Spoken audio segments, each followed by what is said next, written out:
आइए साथियों, आप सभी का जेके कंपटीशन सेंटर में हार्दिक स्वागत है।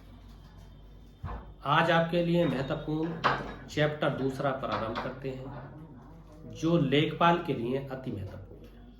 हमने पीछे आपको बताया कि जो महत्वपूर्ण उत्तर प्रदेश में भूमि नापने की जो इकाइयां हैं वो कौन कौन सी हैं।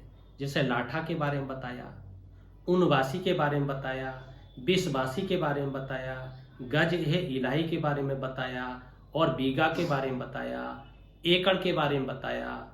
इस तरीके से आपको ये भी बताया था कि जो पड़ताल है वो किसे कहते हैं। लेखपाल जो जांच करता है वो 3 बार जांच करता है, उसे पड़ताल कहते हैं। पड़ताल जो है, पहली पड़ताल कब होती है, पहली पड़ताल को क्या कहते हैं, दूसरी पड़ताल को क्या कहते हैं, ये सब बताया। जैसे पहली पड़ताल को खरीफ की जो है पड़ताल, खरीफ की जो फसल होती है उसकी पड़ताल को खरीफ पड़ताल कहते हैं। रबी की पड़ताल दूसरी होती है, उसे रबी पड़ताल कहते हैं। इस तरीके से जरीब की जो पड़ताल होती है, उस जायद की जो पड़ताल होती है, उसे तीसरी पड़ताल कहते हैं। फसली वर्ष के बारे में बताया है कि कृषि वर्ष को क्या कहा जाता है, फसली वर्ष कहा जाता है। जो कृषि वर्ष होता है वो कब से कब तक होता है उसके बारे में बड़ी गंभीरता से बताया। जैसे 1 जुलाई से प्रारंभ होता है और 30 जून तक चलता है। इस तरीके से लेखपाल क्या क्या कार्य करता है इसके बारे में बताया। भू जो मापक नक्शे होते हैं उनका निरीक्षण करता है, उनमें संशोधन करता है, खेतों का निरीक्षण करता है, फसलों का निरीक्षण करता है, अभिलेखों का निरीक्षण करता है, अभिलेख लगानों का प्रतिवेदन तैयार करता है। इस तरीके से आपको बताया। इसी क्रम में इससे अगली कुछ महत्वपूर्ण मापक इकाइयां हैं, इसके बारे में आपको बताते हैं। आइए प्रारंभ करते हैं। मापक इकाइयों में महत्वपूर्ण जैसे 1 मिलीलीटर है। 1 मिलीमीटर किसके बराबर होता है, 0.039 इंच के बराबर होता है। कई बार ये प्रश्न आता है, बहुत बार प्रश्न आए हैं कि कौन किसके बराबर होता है। 1 सेंटीमीटर 10 मिलीमीटर के बराबर होता है और 10 मिलीमीटर 0.394 इंच के बराबर होता है। 1 डेसीमीटर 10 सेंटीमीटर के बराबर होता है और 10 सेंटीमीटर 3.94 इंच के बराबर होता है। 10 डेसीमीटर बराबर होता है 1 मीटर के और 1 मीटर बराबर होता है 100 सेंटीमीटर के। इसी तरीके से 10 मीटर बराबर 1 डेकामीटर के बराबर होता है और 10 डेकामीटर बराबर 1 हेक्टोमीटर के बराबर होता है और 1 हेक्टोमीटर 10,000 सेंटीमीटर के बराबर होता है। 10 हेक्टोमीटर 1 किलोमीटर के बराबर होता है और 1 किलोमीटर में 1000 मीटर होते हैं और 1 मीटर में 1.094 गज होते हैं। ये आपको ध्यान देना है क्योंकि बहुत ही महत्वपूर्ण तरीके से ये प्रश्न पूछे जाते हैं। और आगे देखते हैं। 1 एकड़ 4840 वर्ग गज के बराबर होता है और 1 एकड़ 0.40,467 हेक्टेयर के बराबर होता है और 100 हेक्टेयर 1 वर्ग किलोमीटर के बराबर होता है। 8 फर्लांग 1 मील के बराबर होता है और 1 मील में 1.609 किलोमीटर होते हैं और 1 एकड़ में 10 वर्ग गज जरीब होता है और 1 हेक्टेयर 100 एयर के बराबर होता है। ये आपको ध्यान रखना है। कई बार मैंने आपको बताया है। चलो आगे कुछ प्रश्न है रिवीजन के तौर पर, इन प्रश्नों को देखते हैं।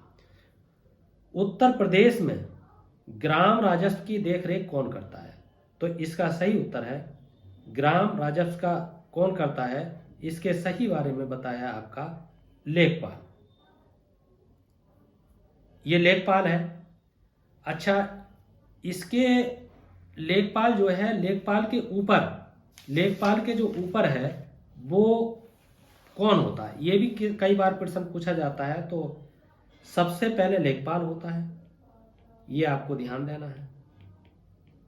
सबसे नीचे लेखपाल होता है और लेखपाल के ऊपर कौन होता है, लेखपाल के ऊपर होता है राजस्व निरीक्षक। राजस्व निरीक्षक होता है। राजस्व निरीक्षक को कानून गो भी कहते हैं। कानून गो कहते हैं, ये आपको ध्यान देना है। और उसके ऊपर, कानून गो के ऊपर नायब तहसीलदार होता है। नायब तहसीलदार होता है और नायब तहसीलदार के ऊपर तहसीलदार होता है और तहसीलदार के ऊपर उपजिलाधिकारी होता है जिसे एसडीएम कहते हैं। ये आपको ध्यान देना है। उप जिलाधिकारी के ऊपर जो होता है वो अपर जिलाधिकारी होता है और अपर जिलाधिकारी के जो ऊपर होता है वो जिलाधिकारी होता है। जिलाधिकारी के ऊपर जो होता है वो अपर मंडल आयुक्त होता है। इस तरीके से ये महत्वपूर्ण है। अपर मंडल आयुक्त के ऊपर मंडल आयुक्त होता है, ये आपको ध्यान देना है। आइए आगे देखते हैं। अगला है, एक लाठा कितने फीट का होता है? तो 8 फीट 6 इंच के बराबर होता है। 8 फीट 6 इंच के बराबर होता है, ये आपको ध्यान देना है। आइए आगे।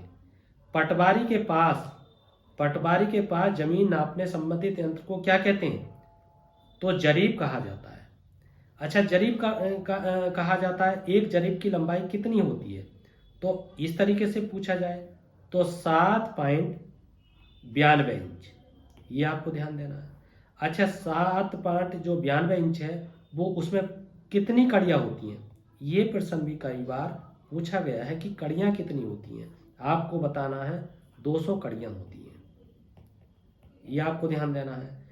इसी तरीके से आपको ये घंटा जरीब होता है, इसको घंटा जरीब कहते हैं और घंटा जरीब की जो लंबाई होती है वो 132 फीट होती है, ये आपको ध्यान देना है। एक शाहजहानी जरीब होता है, शाहजहानी जरीब की जो लंबाई होती है वो 165 फीट होती है, ये आपको ध्यान देना। आइए अगला देखते हैं। गांव की जमीन का नाप तोल करना किसका काम है? तो ये आपका पटवारी का काम है। और आपका तहसीलदार का काम क्या है? तहसीलदार का काम क्या है? तो पटवारी के काम की निगरानी करना। पटवारी के काम की निगरानी करना ये तहसीलदार का काम है। ठीक उसी तरीके से गांवों में भूमि रिकॉर्ड बनाए रखने के लिए कौन सा अधिकारी होता है? तो ये आपका पटवारी होता है, ये आपको ध्यान देना है। तो साथियों, आज हमने ये सीखा कि महत्वपूर्ण जो मापक इकाई हैं वो कौन कौन सी हैं। मिलीमीटर के बारे में सीखा, सेंटीमीटर के बारे में सीखा, डेसीमीटर के बारे में सीखा और आपका हेक्टामीटर के बारे में सीखा। इसी तरीके से लेखपाल सबसे छोटी इकाई होती है, उसके ऊपर कानून गो होता है, कानून गो के ऊपर जिसे राजस्व निरीक्षक कहते हैं वो होता है, और आपका नायब तहसीलदार होता है, नायब तहसीलदार के ऊपर तहसीलदार होता है, तहसीलदार के ऊपर जो उप जिलाधिकारी होता है जिसे एडीएम कहते हैं, उसके ऊपर अपर जिलाधिकारी होता है, अपर जिलाधिकारी के ऊपर जिलाधिकारी होता है, अपर जिलाधिकारी के ऊपर अपर जिलाधिकारी होता है, जिला अधिकारी के ऊपर अपर जिलाधिकारी होता है, अपर जिलाधिकारी के ऊपर मंडल आयुक्त होता है, फिर मंडला आयुक्त के ऊपर 7 न्यायिक सदस्य होते हैं, फिर 2 प्रशासनिक सदस्य होते हैं। इस तरीके से ये व्यवस्था बनाई गई है। तो साथियों, इस तरीके से अगर आप वीडियो को देखते हैं, पूरा इसे अच्छे तरीके से ग्रहण करते हैं, तो लेखपाल के एग्जाम में इससे बचने वाला कोई भी नहीं है। एक एक प्रश्न इसी वीडियो से आएगा, जो लेखपाल के कर्तव्य हैं और जो इनकी भूमापन इकाइयां हैं, इसके बारे में आज इस वीडियो में समझाया गया। साथियों, यदि आपको ये वीडियो पसंद आई है तो इस चैनल को सब्सक्राइब जरूर कीजिए, लाइक जरूर कीजिए, शेयर जरूर कीजिए, कमेंट जरूर कीजिए, फीडबैक जरूर दीजिए। इसी के साथ आपका बहुत बहुत हार्दिक धन्यवाद।